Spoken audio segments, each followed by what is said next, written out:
Hi, ladies and gentlemen. This is another episode of Full Court Thrylos with myself, Dimitri, and Ioannis. We're just going to talk about Olympiacos in the Final Four facing Monaco. Monaco beat Barcelona in Game 5 and have now set up quite a historic clash with Olympiacos, seeing as Vassilis Spanoulis is the coach of Monaco. Obviously, an Olympiacos legend, everyone knows that. So we're just going to dissect this matchup, the semi-final that's taking place on the 23rd of May in Abu Dhabi. First things first, Ioanni, how did you give me a quick recap of how you feel with Monaco as the opponent? Would you have rather had Barcelona, or are you happy that we got Monaco? I would have definitely rather had Barcelona. That's the first thing. They're missing, I think, their starting point guard, Laprovitola. They're missing they're missing an important Tesari 4 player, Chimezi Metu. They're missing Jan Vesely. They're missing a lot of their key players, and they're missing, I think, Pithuela as well. So, they're missing a lot of players. So I would have definitely rather had them anyway. Monaco's a bit more dangerous, but I would have definitely had Barcelona over Monaco. Now, as far as Monaco and what I think the first thing to say is that, all of this should be taken with a grain of salt, because ultimately the Final Four is the Final Four, and anything can happen in the Final Four, which is what makes it a great event, but also an infuriating event if you have what's probably the best roster actually going to the Final Four, which is what we have. So I think anything we say can and may even change just based on, if they have 3 players that have a huge game from 3, that's basically it, right? So that's the first thing that we need to think about, is making predictions on a Final Four is usually tough because so much of it is reliant on who's had a good day, who's had a bad day. Now, as far as their roster, I think that, it's a good roster up and down. I think they've got a great head coach, obviously. I think they've improved a lot at the 5 with Thais and Papayani, who just had a huge Game 5 against Barcelona. Hadn't played in 2 months and came off the bench, scored 17 points with 3 of 3 shots from 3, which is actually going to be an interesting feature in this game, I think, because our main 2 bigs aren't great at guarding on the perimeter. And they have both Thais and Papayani now, who are both threats from 3. So it'll be interesting to see how that pans out. I think Moses Wright might play a bigger role than we think he might, just because of having to defend out on the perimeter. I think Mike James, when we play against them, we do a pretty good job limiting him as far as his offensive production and scoring, because we have, 2 pretty good defensive point guards to throw at him. 3, actually, if you count Vildoza. We've got Walkup, Goss, and Vildoza, all of whom can guard Mike James pretty well. The one thing is that Mike James, when he plays against us, and especially since Spanoulis was a head coach of Monaco, has started being much more of a pass-first player in the way that we force him to play. So both of the games he played against us this season, he had 12 assists.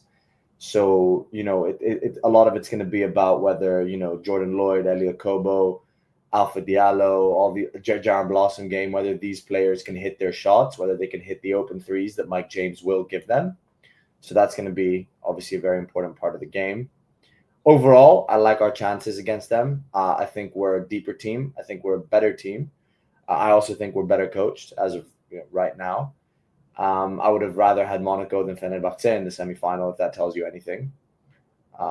So I think we have good chances to go through. I'm pretty sure we're the betting favorite. If not, I would still favor us. But it's a semifinal. It's going to be tough. And you never know what can happen on a one-off. Right, a lot to dissect there. Let's take them one by one. First of all, you said you would have rather had Barcelona. 2 things on that point. Barcelona coming from 2-0 down, 2-0 for our American audience. If they had turned the game around and won 3-2, becoming only the second team to ever do it in the EuroLeague playoffs after Real Madrid did it a couple of years ago against Partizan, do you not think that would have given them quite a psychological advantage going into the Final Four, knowing that they've sort of achieved something that's considered nigh impossible? And second of all, do you not think that Barcelona's history, Barcelona's weight of their jersey and and what this team means, not just across basketball, but across the world in both football as well, do you not think that that's more of a threat, whereas Monaco don't really have that? They're an oil money sort of club. They're like the PSG and the Man Cities of football. They don't have gravitas behind them. Yeah. Do you not think that plays a part in it at all? I think your football fandom is coming through a little bit here. Barcelona don't actually have a very heavy basketball jersey. Yeah, they go to Final Fours, but they've won it what, twice? Once. They've won it once. And they've what, the 2010 against us? They've won it before that, didn't they? No, they haven't. That's the only title they have. Barcelona are serial losers in the Final Four. Yeah, they've gone to the EuroLeague, to the Final Four more than anyone, but have they only won it once? Are you sure? They've only won it once. They've only won it once, at least in living memory. I'm pretty sure they've only won it once, but they've definitely only won it once in the last 25 years, which tells you a lot. I don't think they're very well coached. Penarroya almost got fired earlier in the season. I don't think they're as deep as Monaco. They just don't have the players to match up against us. I mean, essentially it's Jabari Parker and Kevin Punter, and that's about it. I mean, Chimezi Metu was up there with one of their best players. He's out for the season. Jan Vesely always could be a threat. He's out for the season. Brizuela, their backup guard, he's out. So Vitola, their starting point guard, he's out. So on the whole, you look at that roster, it's not a very threatening roster. I mean, yeah, they came back and made it 2-2 against Monaco, and they almost stole that fifth game. But stole is the operative word here. I would have much rather. I mean, I'll tell you that when that game was going on, I was watching it. And when Punter was coming down with that ball, I had butterflies in my stomach because I hoped to God that they would score because I needed them to come through. They are that much worse than Monaco, in my opinion, and we would have rolled over them in 20 minutes. I mean, we beat them last year in a game. We beat them last year in 5 games, and we had, Isaiah Kanan and Alec Peters. I'm not worried about Barcelona at all. We beat them easily this year. We beat them tough on the road. But if you remember, when we beat them, Chimezi Metu scored 16 points, including 10 in a row in the fourth quarter. I mean, that was the tough matchup. It was Vezenkov on Metu and Peters on Metu, who's a tall 4 who can shoot. That was the issue. He's not even there anymore. So I'm not worried at all about Barcelona. I think Chimezi Metu, former San Antonio Spurs legend, or am I making that up? Is that I feel like that's a rogue fact. I think he played like 2 games for the Spurs or something crazy like that. Probably. I mean, legend is a stretch, but that was the joke. That was obviously the joke. I did look it up though. I can't believe I'm right and you're wrong on something when it comes down to basketball. Barcelona have won it twice. The first time was in 2003. They won it in 2003. There you go. They won it in 2003 with Bodiroga, Juan Carlos Navarro, and a familiar face for Greek basketball, Sarunas Jaskevicius. That might be because you're a little older. You're a little older than I am, so you remember. The thing is, in 2003, I was just about starting to get into sports, but the first sort of big memory I have is the Olympics of 2004, which is why I fell in love with Manu Ginobili. So 2003 was before I started watching the EuroLeague. But yeah, I knew they'd won it twice. Anyways, tangent. Right. That was the first thing I wanted to touch upon. Second thing that you brought up is their team, their Monaco's team, Monaco's players. Obviously, the big barometer here is Mike James. You said we've done a good job in the past sort of matching up against him. We saw that in, I think, the 2023 semi-final, where in that third quarter, the minute our defense went up 3 levels on James, Monaco crumbled. It's one of my fondest memories of ever watching a basketball team play defensive basketball. I remember walk up and Isaiah Kanan, like literally not letting James breathe. And I remember watching the game and shouting, without James, they got nothing. They got nothing. And I was just thinking to myself, like, that's literally it. We found it. Like, just don't let him do anything, and they're fucked. So with that in mind, do you think it's going to be the same this year? Because obviously, as you said, Spanoulis has turned him more into a pass-first point guard rather than, the classic James, who is the top scorer in EuroLeague history.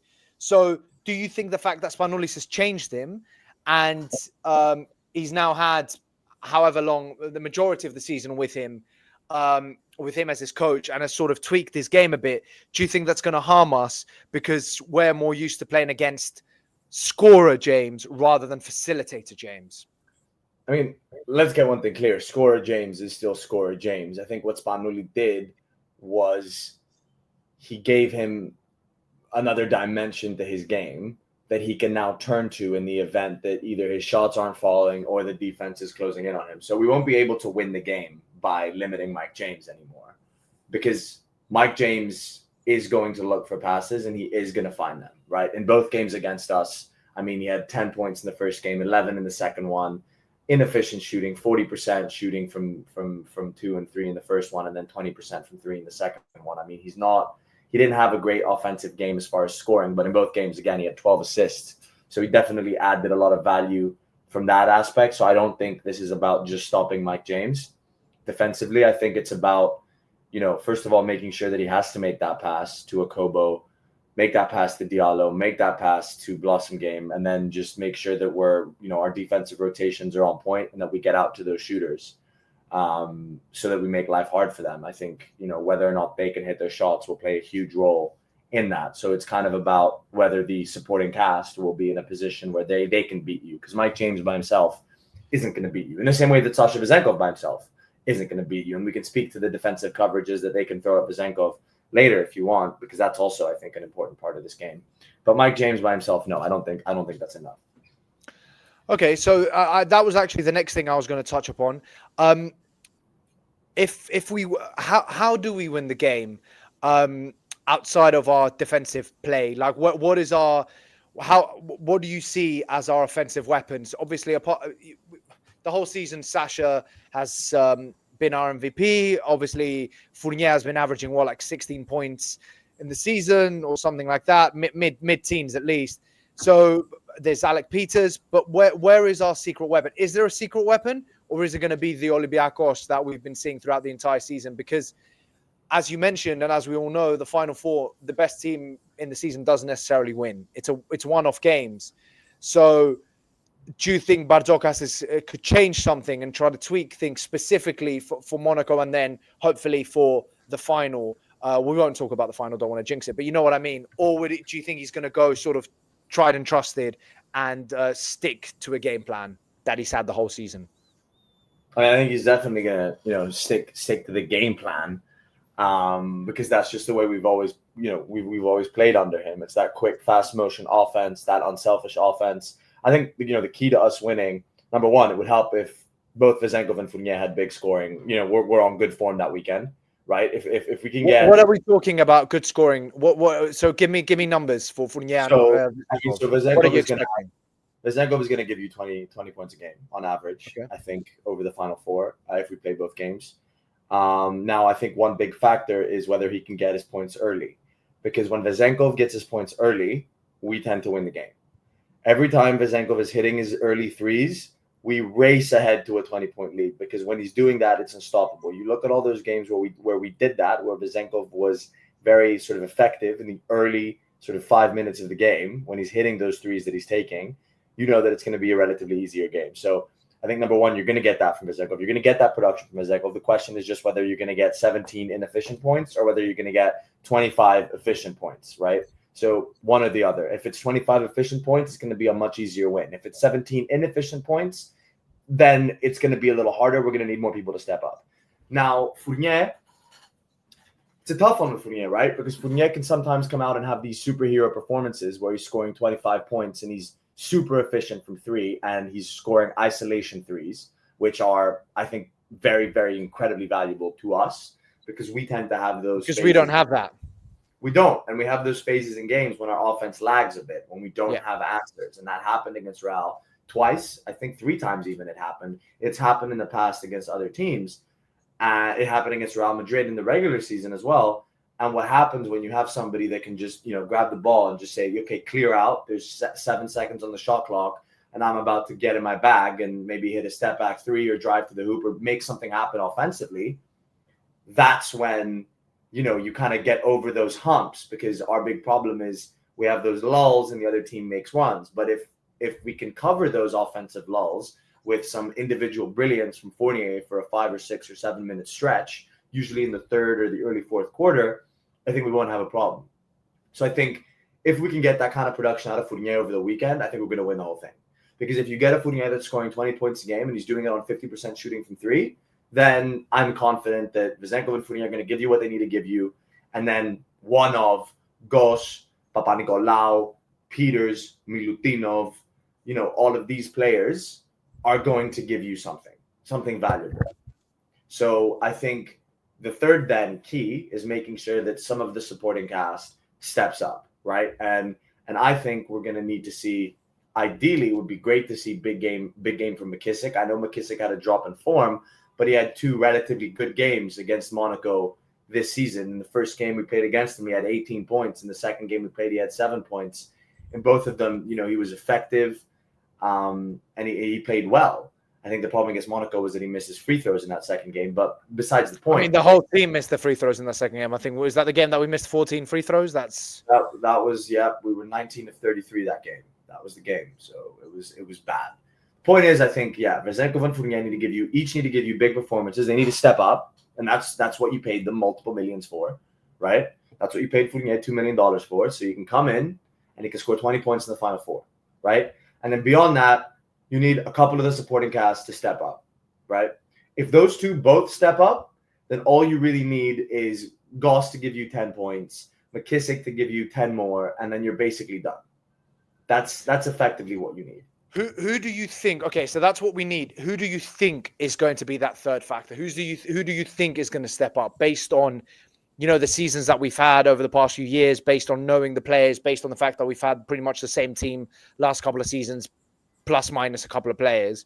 Who do you see being that X factor that sort of gives us that edge, assuming Vezenkov and Fournier do what we're expecting them to do? I mean, this is the thing. This roster has been built. It has many of those guys, right? It has so many of those guys that can step up and do that for you. I mean, one potential thing to look at might be Milutinov, just because you kind of going to want to load up Daniel Theis with fouls early on. And if you can do that, if you can get a couple fouls on Theis in the first half, now he has to come off. Now, is he going to play Mamjaite? Is he going to? What are they going to do? I think Milutinov is definitely a player that you can sort of look at and feed a little bit. And we saw that in the Madrid series for a couple of those games when they were feeding Milutinov pretty targeted, especially in that first game, right? So that's one. I think Williams Goss, I don't know if he's even an X factor anymore, honestly, after that playoff series. I mean, ever since Walkup's injury, he's been arguably our most steady player. Yeah, he's been up there. So I don't even know if he counts as an X factor. If he has a good game, then that's great. He had a huge game against them in France the first time we played them.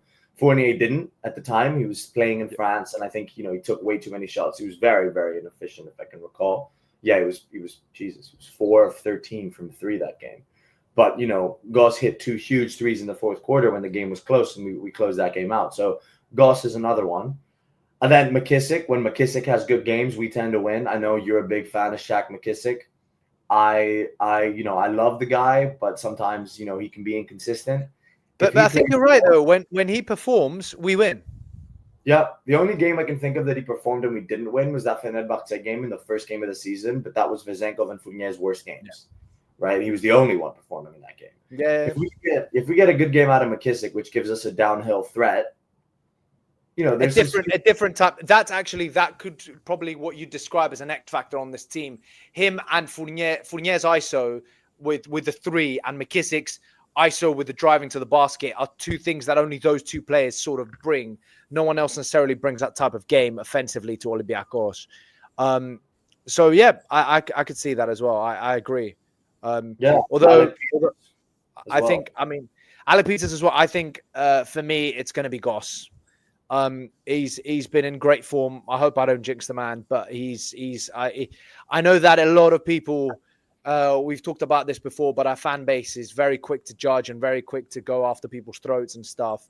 But a lot of people were calling for his head, and a lot of people were forced to eat their words because he's really performed since Walkup's injury.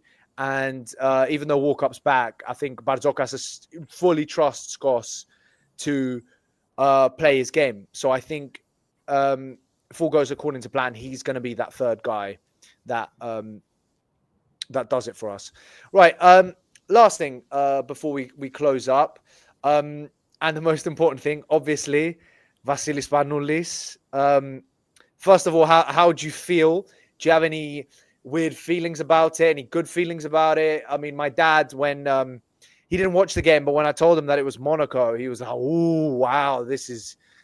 How do you think How do you think Spanoulis feels? How do you think some of the Olympiacos players that have played with him, like Papa Nicolau, for example? How do you think Barzokas feels?